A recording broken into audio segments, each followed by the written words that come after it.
Hello guys, so natapos na tayo dito sa pagtanggal ng sound deadening. Actually ginamitan ko na lang siya ng torch. Mas mabilis gamitin kasi initan mo lang tapos talagang natutungkab na siya. Anyway, so marami pa akong kailangan gawin para malinis ko maigi, para ready to paint na.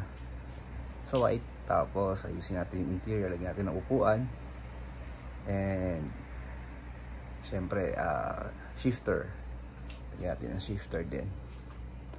Yun, thank you for watching.